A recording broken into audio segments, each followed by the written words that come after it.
Bonjour à tous. Il y a quelques heures, j'ai posté quelques photos d'une réalisation, la réalisation d'un wagon en, en impression 3D résine. Voilà. Et apparemment, ce wagon a un certain succès et on me demande évidemment de faire un tuto pour pouvoir réaliser un wagon comme celui-ci. Alors je posterai parce que là je pense pas que vous voyez bien, je posterai des photos du wagon tel qu'il est là. Alors je me suis inspiré d'un wagon Jouef, tout en plastoc, tout moche. Voilà, mais bon, j'ai repris toutes les cotes. Et voilà, en fait, celui en résine est plus fin que l'original. Donc c'est plutôt pas mal. Donc aujourd'hui, parce que là il va y avoir plusieurs vidéos, évidemment, on va pas faire ça d'un coup, parce que il y a quand même un peu de boulot, hein. Aujourd'hui, on va s'attaquer au châssis. Donc là, je peux déjà vous montrer ce que ça donne une fois dessiné, hein. Ça doit donner ça. Donc, vu que ce châssis, il est totalement symétrique des deux côtés, au lieu de dessiner le châssis dans son intégralité, on va dessiner que un quart du châssis et on fera des copies miroirs euh, pour, euh, pour pouvoir le rendre en entier. Voilà, tout simplement. Donc on va attaquer ça. On va. alors, J'espère que je vais me rappeler des cotes qu'il me faut là. J'en ai noté quelques-unes, mais si jamais j'ai des trous de mémoire, je reviendrai sur le projet là pour prendre quelques mesures. Donc, on ouvre un nouveau projet dans Fusion 360. On crée un nouveau composant, tout simplement. Là, je lui donne pas de nom parce que je sais même pas comment l'appeler. Donc, je ne donne pas de nom. Et on va créer donc une première esquisse. On va venir la créer.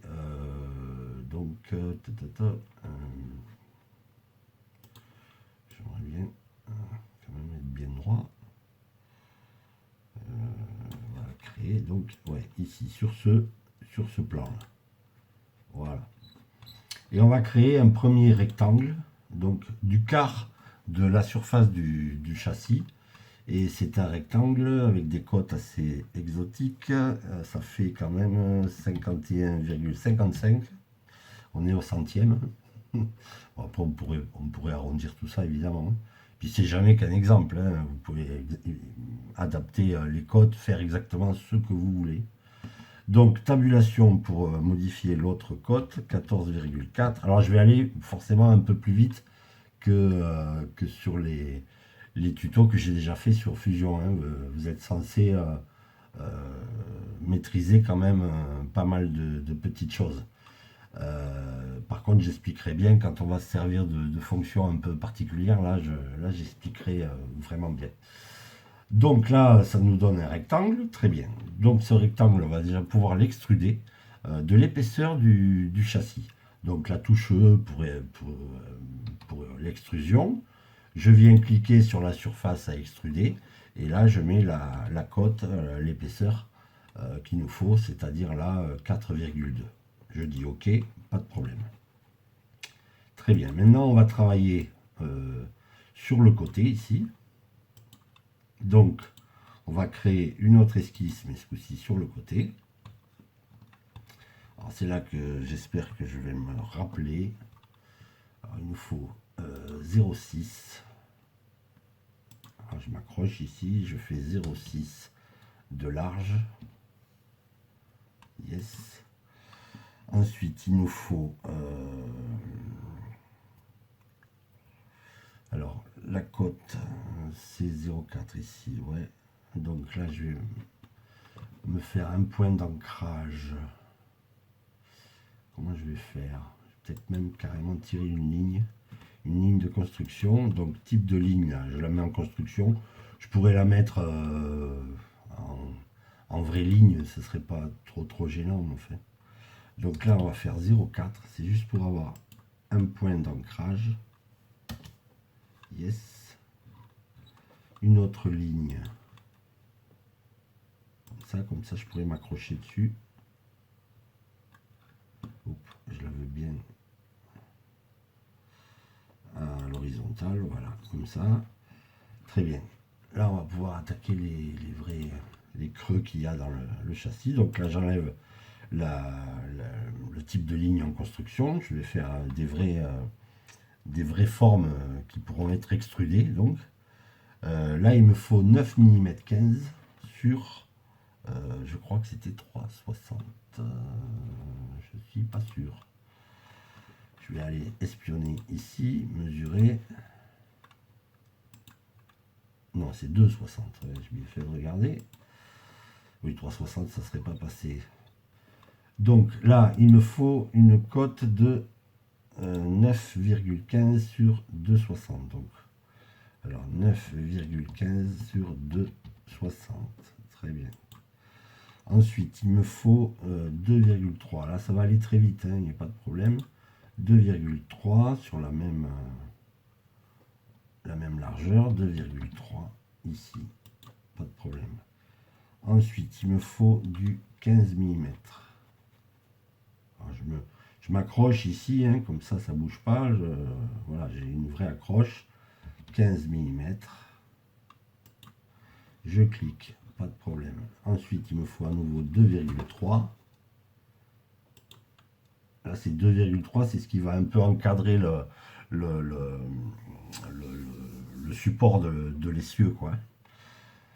2,3 donc. Très bien. Ensuite, il me faut 14,45. Je sais pas comment j'ai sorti ces cotes là, mais apparemment, avec le pied à coulisse, j'ai un peu galéré sur le truc Jouef pour trouver les cotes, évidemment. Après, là, ici, ce serait du 0,5. 0,5 de large. Yes. Et là, normalement, il doit me rester 7,25 si j'ai bien calculé mon coût. Voilà. Et sur ces 7,25, je ne prends que 7. Très bien. Ok. Ensuite, il faut extruder tout ça en creux. Alors, de combien? Mais j'ai oublié. Donc, on va aller voir. On va aller espionner celui-ci là, mesurer. Donc, je vais mesurer cette petite arête ici. 1,1. Ouais. Donc, ici, je reviens sur mon projet. Extrude, la touche E. Je sélectionne les faces à extruder. Ici, je mets moins 1,1. Le moins, c'est pour enlever de la matière, pour aller en creux. Là, dans ce cas précis, du moins. Voilà. Ce qui fait qu'on a déjà une pièce un petit peu travaillée, un petit peu particulière. Ici, tant qu'on y est, on va faire le petit côté. On va créer une esquisse. Alors, je vais la mettre dans le bon sens, histoire de travailler plus facilement. Ici, il me faut 2,2, je crois. Ouais, c'est ça. Alors, 2,2 de large. Hop, comme ça. Ouais. Ici, 4,34 sur... j'ai oublié aussi.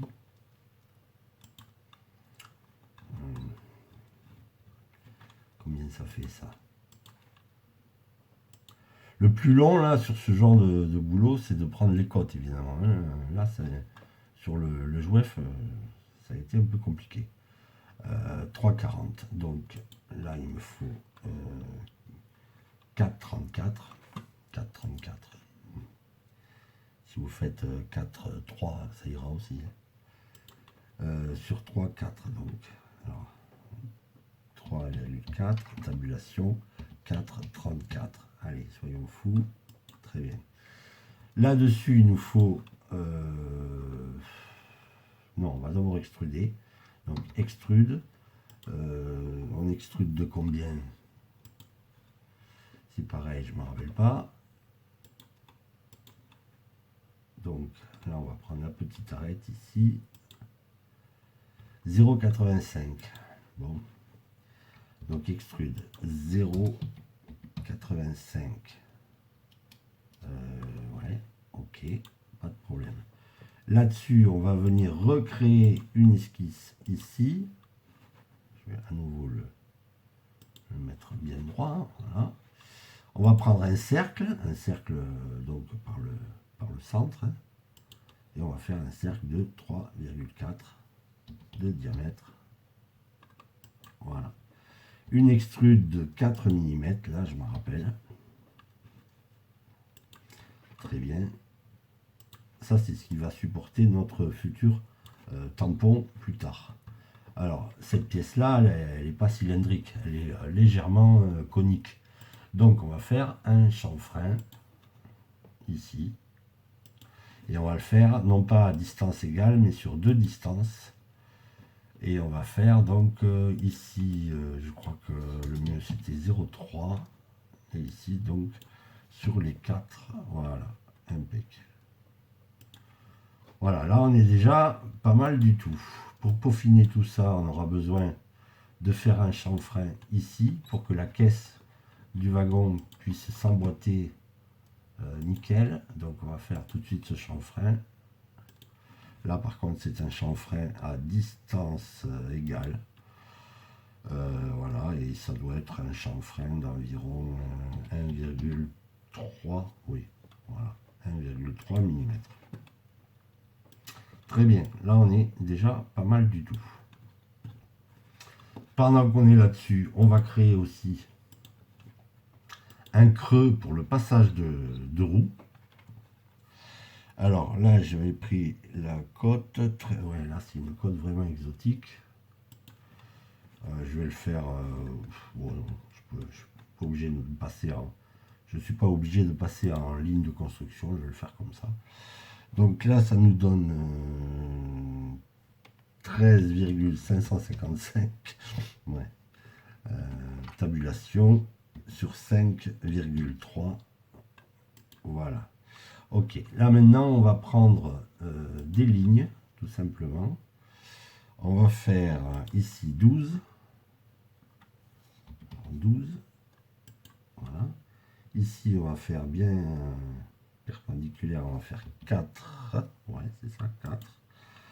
Là, il faut que je me décroche. Alors, clic droit, ok. Je reprends une ligne.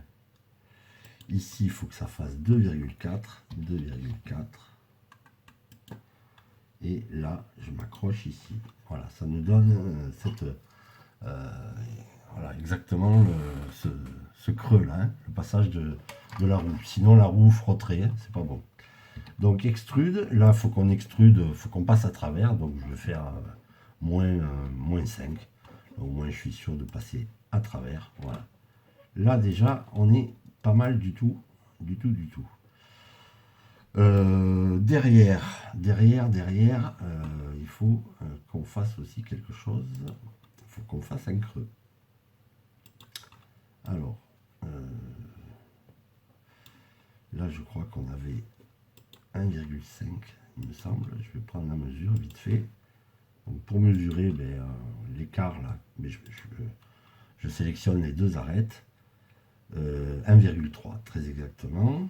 Là, pour désélectionner, je clique ailleurs. Et là, maintenant, je vais mesurer ça. 3,60. Donc, 3,60 par 1,3, ça me donne... Yes, ok. Alors, on va faire créer une esquisse, ici. Là, je vais prendre donc un rectangle. On va faire...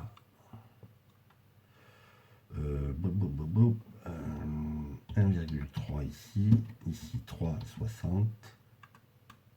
Voilà. Et maintenant, je peux prendre un rectangle et on va venir carrément à l'opposé ici. Voilà. Et ça, faut l'extruder en négatif de, je sais plus combien, 2 mm je crois. Je sais plus. Là, ça fait beaucoup de cotes à retenir, c'est compliqué. Alors, Cette petite arête, elle fait combien? 1,50. Elle fait pas 2, elle fait 1,50. Donc on va faire une extrusion de moins 1,50. Voilà. Le moins, c'est toujours pour creuser, hein, là dans ce cas précis, parce que des fois on utilise le moins pour rajouter de la matière, en fait, pour joindre. Tout dépend de quel côté on se place, quoi. Donc là, on coupe, très bien. Là, après, par-dessous, on pourra éventuellement rajouter les tringleries de frein et tout et tout. Pas de souci. Là, déjà, on est pas mal. On est pas mal du tout. On a déjà une base assez sérieuse. Alors maintenant, c'est là où je risque de ne pas le dessiner du tout comme j'ai fait l'autre. Parce qu'il y a 36 manières. Là, je suis en train d'hésiter par où je... Ouais, je pense que je vais créer une esquisse ici. On va déjà créer la pièce la plus parlante. Alors, comment on va faire ça? On va faire ça...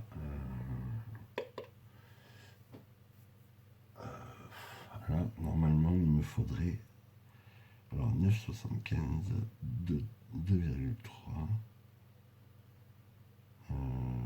ouais. Alors, je vais suivre mes cotes, là. 9,75. Pourquoi j'ai écrit ça? Ouais, ça m'amène ici. D'accord. Hop là. Et là, ça s'est mis en travers. Donc, elle, je la sélectionne et je l'efface. Et je recommence. 9,75. 9,75. Voilà. Ici, on va prendre du 2,3 plus... moi, je vais garder ce point. Ouais, on va garder ça, 2,3. Très bien. Et là, on va faire 2 mm. Comme ça. Et là, on va faire 11 mm. Voilà. Yes, on est pas trop mal là. Là, maintenant, je peux prendre un rectangle de 11 par 6. Non, 7, 6. 11 par 7,6. Voilà, là on est pas mal, même si on voit pas tout à fait bien là où je veux en venir. Comment on va faire ça? Je vais faire ça après avec des chanfreins. Ouais. Alors je vais déjà extruder ça de manière à être... ouais, je vais déjà extruder ça. Donc, et bien là voilà, un exemple où je vais extruder en négatif, mais en fait pour rajouter de la matière. Donc je vais bien mettre moins 360, là je crois qu'il faut que je mette. Voilà, moins 360, mais là on voit que le logiciel a compris qu'il faut qu'on joigne, qu'on rajoute de la matière. Donc normalement là c'est tout bon. Voilà. Yes. Ok. Alors le truc, j'aurais dû, parce qu'évidemment ça n'arrive pas au bord comme ça là. J'aurais dû faire une double extrusion. Ouais, on va le faire. Alors, je vais d'abord inspecter la mesure qu'il me faut. D'ici à là, on a 1,6. Yes, on va faire ça. Donc là, je vais revenir. Si ce truc-là veut bien s'effacer, là, j'ai pas accès à ma barre, à ma timeline. Là, parfois, l'ordinateur se bloque. Et alors, pour enlever ce truc, qu'est-ce qui se passe? Si j'ai pas accès là-dessous, c'est pas bon. Ça va pas le faire. Donc ça, on s'en fiche. Ouais. Je crois, du moins. Non.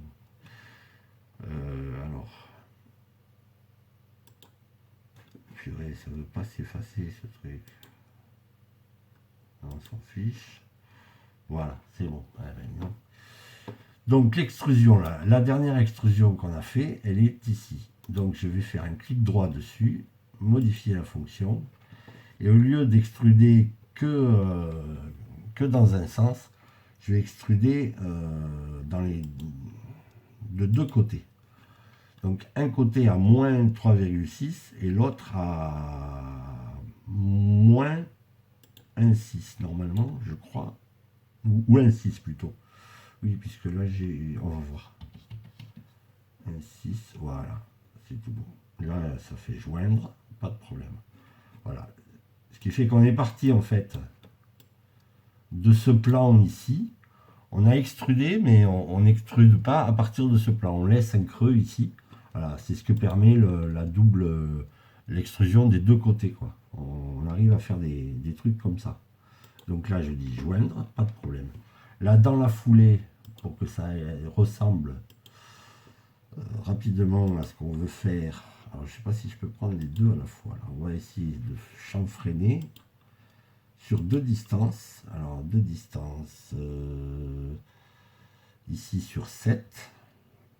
Voilà, j'ai une chance sur 2 pour que ce soit dans le bon. Voilà, c'est pas bon. Donc là, 2,5 plutôt. Ça va pas le faire, ça. Donc là, il faut que je le fasse en deux fois. Chanfrein. Donc je viens chanfreiner d'abord cette arête sur deux distances. Donc là, la flèche me montre bien ça. Normalement, ça devrait être ça quand même. 7, yes, c'est ça. Et là, 2,5. Voilà. Pas de problème. On va faire pareil de l'autre côté. Alors, modifier chanfrein. Deux distances, très bien. Là, on va mettre 2,5. Est-ce que c'est ça? Oui, je pense. Et là, ici, 7. Yes, voilà. Et là, on a déjà les prémices, on va dire, de la boîte qui supporte l'essieu.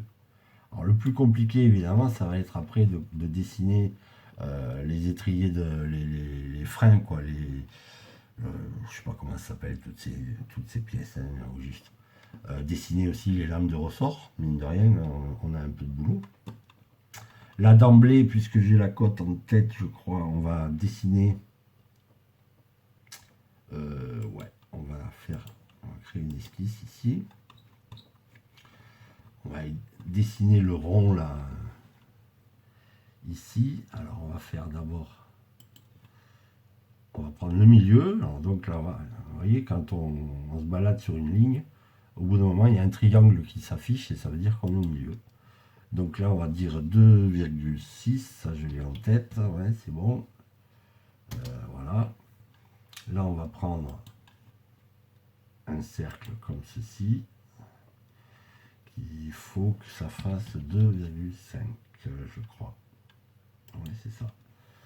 Là, on va l'extruder. Voilà, j'ai bien envie de le faire presque à l'œil parce que peu importe. Là, je sais pas combien j'ai mis en tout. Je pense qu'on ne doit pas être loin du 1,6 mm là. Oh oui, on est à 1,5 mm quoi au moins. Yes, bon ouais, on va se faire ça. Alors, extrude ici 1,5. On joint toujours, pas de problème.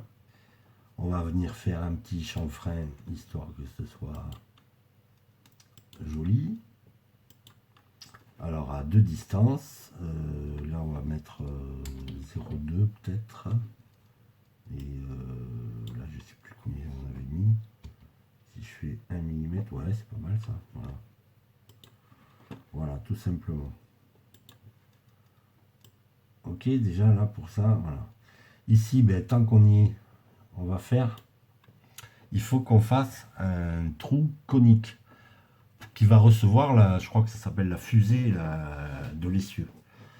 Et c'est un peu ça le problème en résine. Alors mon ami Ludo, il se reconnaîtra, mon grand ami Ludo, est en train de tester une résine qui a l'air d'être plus souple que les résines qu'on utilisait jusqu'à présent. Et il est en train de tester la chose là. Parce qu'après, il faut quand même que ce soit suffisamment souple pour pouvoir loger en force un petit peu l'essieu à l'intérieur de son logement, quoi. Et c'est pas avec de la résine très dure, ça casse, c'est pas bon. D'ailleurs, je conseille de pas trop l'exposer aux UV une fois imprimé. On enfile les essieux et éventuellement après on peut l'exposer un peu aux UV, mais c'est pas la peine de tellement durcir la résine là, sur un coup comme ça. Donc là, je vais créer de l'autre côté une esquisse et je vais me caler aussi à 2,60, 2,6. Voilà. Et là, on va faire un perçage. Donc là, je dis OK, pas de problème. Là, on va faire un perçage. Alors, c'est...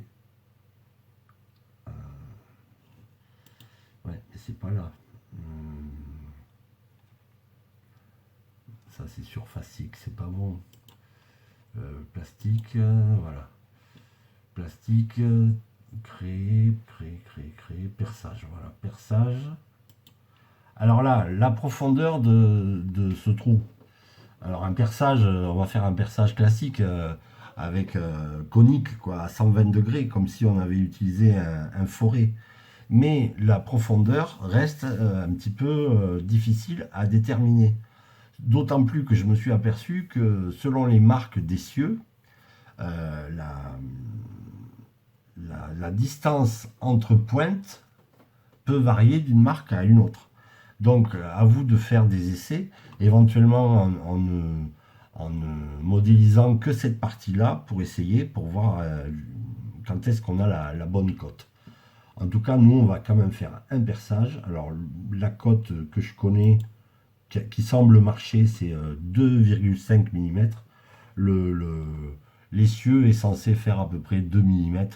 Donc 2,5, ça laisse un petit peu de marge, il n'y a pas de problème. Alors là, cette cote-là, il faut la mettre ici, donc 2,5, voilà, de largeur. Hein. Et la profondeur, pas 5 mm, évidemment, on va s'attaquer, là, on va mettre déjà, je sais même plus combien j'avais mis là. On va mettre 1, je sais pas, 1,2 déjà pour voir. Je sais pas, je sais même pas. Ça risque d'être un peu beaucoup. Oh, peut-être pas. Là, on le voit en transparence. Voilà, bon, ça en tout cas, c'est la cote qu'il faudra que vous arriviez à déterminer. Et là, je peux pas vous la donner.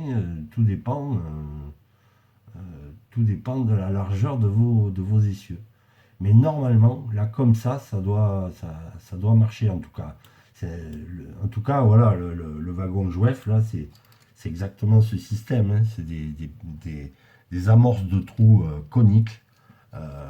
Et la pointe de l'essieu vient se loger dedans, tout simplement. Donc, je vais laisser ça comme ça. Alors, l'avantage avec Fusion 360, c'est que si je m'aperçois qu'en fait, cette cote-là, elle n'est pas bonne, la profondeur n'est pas bonne, je pourrais toujours revenir en arrière, ici, dans ma timeline. Il n'y a pas de souci. Voilà. Là, qu'est-ce on peut se faire? Alors, on va essayer de se faire au moins un côté. J'espère que la vidéo va pas être super longue si elle est déjà longue. Je pense qu'on va même s'arrêter là pour le moment et on se retrouvera pour continuer ce châssis parce que sinon ça va nous donner des vidéos vraiment trop longues. Allez, de toute façon j'essaye de faire ça quand même rapidement. Je vous dis donc à très bientôt pour la suite de ce châssis, toute la suite de ce wagon. J'essaierai de faire ça régulièrement, mais bon, ça prend du temps quand même, hein. Voilà, voilà, je vous dis à très bientôt. Ciao, ciao.